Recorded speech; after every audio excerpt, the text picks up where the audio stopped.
¿Por qué en el cristianismo se sienten tan amenazados por el judaísmo? No sé si ustedes sabían, pero en mi página siempre llegan cientos de cristianos al día a tratar de imponernos su dogma. No importa si en esta página hacemos videos sobre la menorá, o sobre el clima, o sobre ciencia, sea de lo que sea que hablemos aquí, sin importar el tema, llegan cristianos fanáticos y dogmáticos a tratar de embutirnos su religión. Y mi pregunta es, ¿por qué estos cristianos se sienten tan amenazados por lo que dice el judaísmo? Y ese es el tema que quiero analizar hoy. Miren, si una persona abandona el cristianismo porque se da cuenta de que el judaísmo tenía razón, esa persona representa una amenaza enorme para el cristianismo. Y la pregunta es, ¿por qué? O sea, es que solo piénsenlo. Incluso si una persona se vuelve atea, y en el cristianismo, eso no lo ven tan grave comparado a cuando una persona se acerca al judaísmo. O sea, incluso si un ex cristiano dice que ya no cree en Dios, o sea, que se vuelve atea, eso no es un fenómeno tan amenazante comparado al judaísmo. Es decir, para ellos el ateísmo no es tan grave como el judaísmo. Y piensen, obviamente, que el ateísmo a ellos les molesta, les preocupa, pero no se compara con el temor que le tiene el cristianismo a la gente que abandona la iglesia para seguir las enseñanzas del judaísmo. Es decir, una persona que acepta lo que enseñamos en el judaísmo, que acepta el monoteísmo de acuerdo a la perspectiva de la Torá y el cumplimiento de las leyes de Dios, de Hashem, esa persona será vista como alguien amenazante para el cristianismo. Y es que basta con analizar el contenido de los evangelios, porque solo piénsenlo. ¿En qué consisten todos los relatos de los evangelios?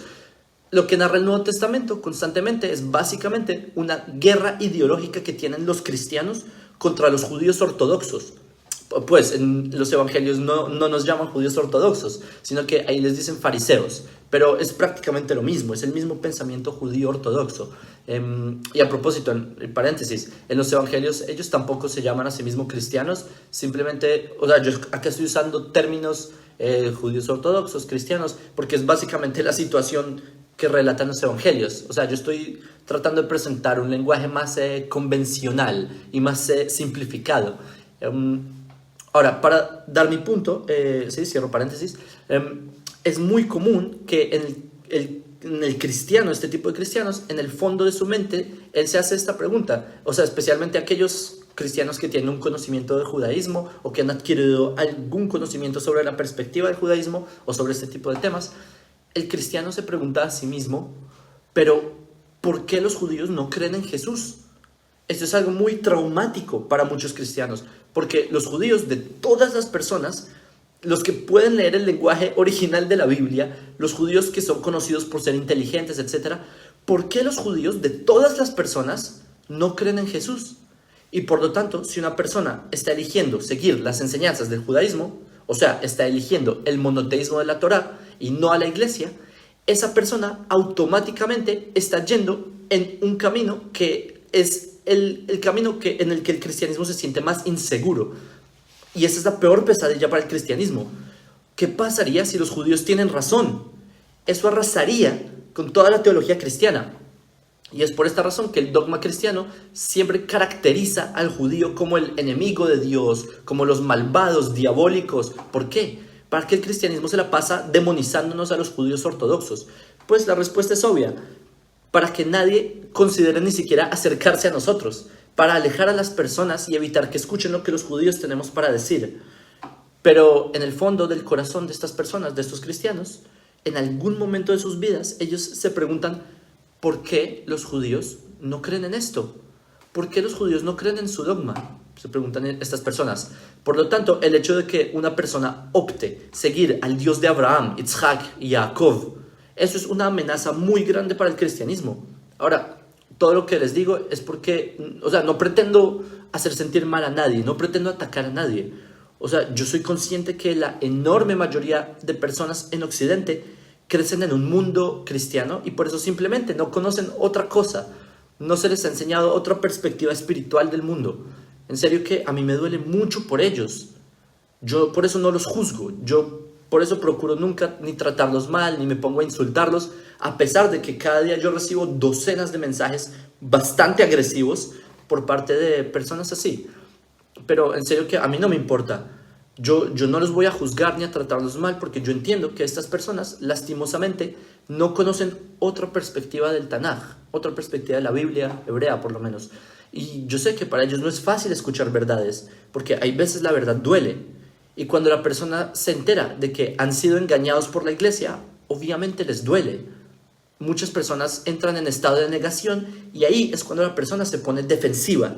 Pero en serio a mí me duele por ellos. Por eso yo creo que no debemos juzgar de forma tan dura a estas personas que aún están en la idolatría. Y por eso yo le pido siempre a los noájidas que están aquí presentes, cada vez que ustedes transmitan un mensaje de Torah, traten de transmitirlo de forma que no sea amenazante, que no sea hostil, ni sean groseros.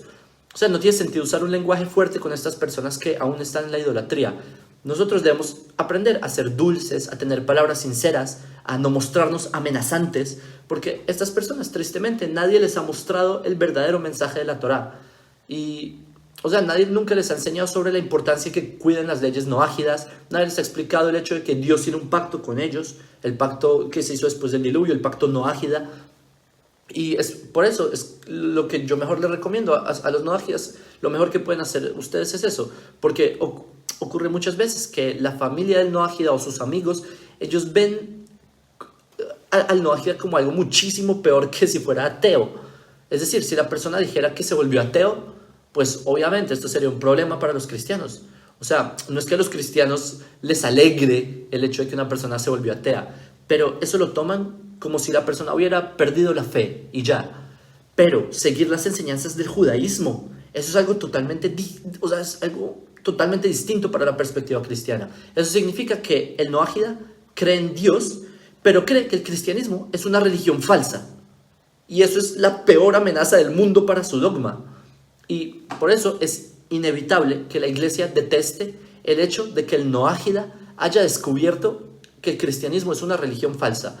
Por eso yo realmente les deseo muchas bendiciones a los Bnei Noach, a los noágidas, por este camino que ustedes tomaron de empezar a seguir las leyes de Noé, empezar a seguir el monoteísmo. Y en verdad yo también le deseo mucho bien a las personas que aún están en el cristianismo y que en verdad están en búsqueda de la verdad, incluso las personas que están muy reacias a los mensajes del judaísmo. Yo les deseo que sean un poco menos tensos con el tema, que no nos vean como alguien amenazante. Realmente nuestro objetivo no es hacerlos sentir mal, no es eso. Simplemente el pueblo de Israel estamos aquí para eso, para hacer luz para las naciones, para mostrarles cuál es el camino de la Torá. Por eso yo no quiero que ustedes se sientan amenazados por lo que decimos en esta página, ni que se sientan tensos, ni que sientan que esto es una crítica contra ustedes, porque es totalmente al revés. Nosotros estamos para ustedes, para mostrarles cuál es el camino de la Torá, qué es lo que busca la Torá de ustedes, es decir, que sean noágidas, que cumplan las leyes de Noaj. Y por eso yo les deseo mucho que simplemente tengan un corazón más abierto, una mente más abierta, y a los noágidas les deseo mucha fuerza, porque este camino que ustedes están emprendiendo no va a ser nada fácil.